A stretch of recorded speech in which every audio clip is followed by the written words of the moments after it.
Ahoj, tento díl naučné stezky Roverdy jihoamerickými léčivými bylinami je věnován opravdu kytičce jedné z nejdůležitějších. Nerad používám slovo zázrak, ale svým způsobem se o zázrak jedná.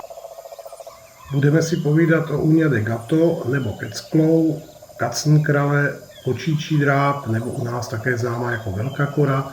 To jsou některé z mnoha názvů pro dřevinu s latinským názvem Uncaria tomentosa z čeledí mořenovitých.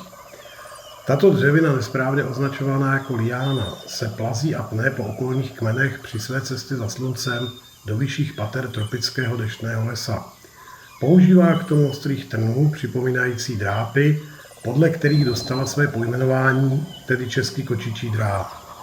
Ačkoliv rod Uncaria čítá pouze na jihoamerickém kontinentu přes 60 druhů, pouze 2 z nich se užívají pro své obsahové látky a tedy léčivé vlastnosti.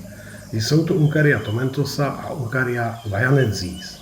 Oba druhy jsou neustále studovány na mnoha vědeckých pracovištích po celém světě, nicméně v pěstování hlavně v Peru v této léčivé rostlině jednoznačně převládá druh Uncaria tomentosa.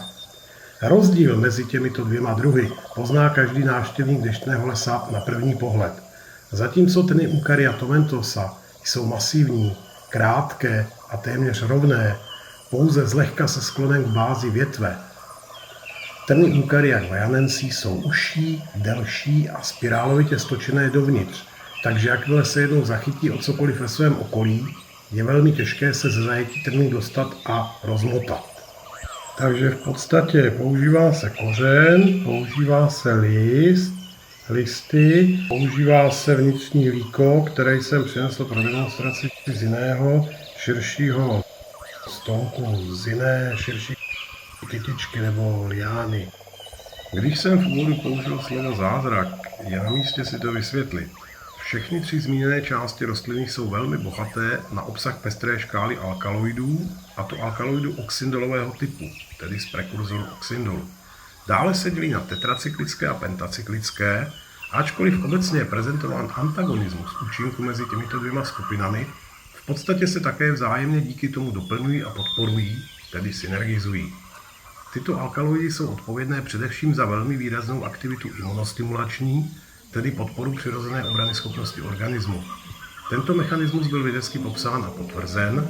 Jedná se o výraznou stimulaci interleukínů 2 a 6 v alveolárních makrofágách. Takto posilněný organismus je pak schopen lépe se vypořádat například s infekcí způsobenou mikrobky. Vedle toho má kytička velmi širokospektrý účinek antiflogistický, tedy protizánětlivý, což je připisováno vedle alkaloidů také bohatě zastoupené skupině látek nazývaných flavonoidy. Ta šíře spektra zánětů, proti kterým působí, je opravdu překvapující.